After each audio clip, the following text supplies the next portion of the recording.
we're seeing this big, and I don't know if you all noticed it, but you see this big push we're getting with like, looking at traumas from our younger age, and you see a lot of people being like, oh, go back to that trauma, fix that trauma, and then you'll be good here in this life now. Has anyone else seen that? Because I know I have. And I'm not saying that it's a bad thing, but as always, I'm only going, okay, well, what's the point of this? Like, what are we trying to do with that? And it's at the most fundamental level, it's going, okay, we need to figure out what the problem is and we need to heal it. And then I always think, okay, well, if we do that and people go back and say it doesn't get fixed, then what? And a lot of times, for example, when people try to go to, even if it's little things, but like go to past memories and someone's telling them, like, go to that memory, find that memory, and you're kind of going through through the Rolodex of your mind of, okay, like, where is that? Usually people don't like it or they don't know how to handle it. So once they do go back to that place in time, more often than not always, but a lot of people aren't ready for it, if that makes sense, because somebody else said, go find it.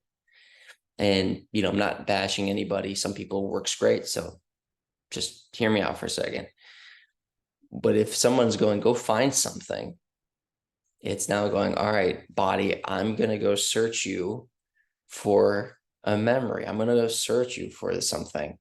And usually the body's like, all right, are you sure you want? I use this analogy. It's like you're in a classroom and they have like the old rollout, screens where they have the projector and, they bring out the film or whatever. And they go, you want to watch this? You want to sit down and go through this memory? It was in the back closet. You got all these ones out here already ready. If you want to just pick one of these, and it's like, no. This therapist or this someone told me to go back to this trauma or go back to this memory.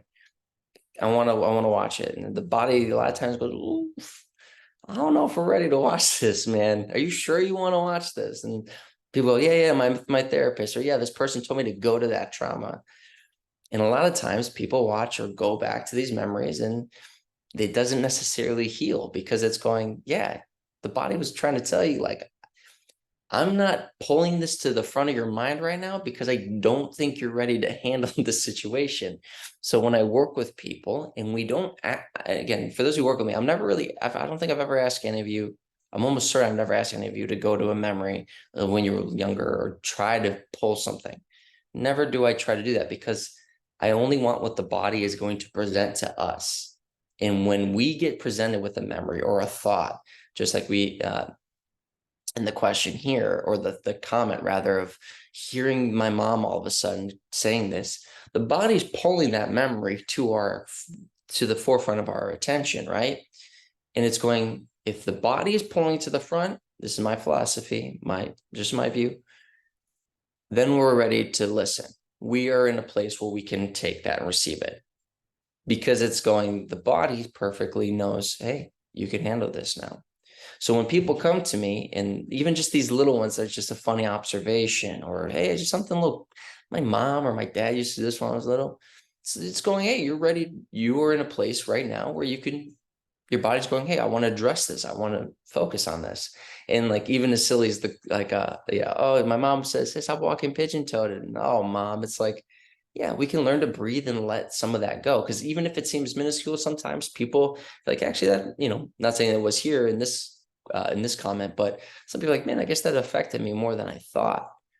And you learn to let it go.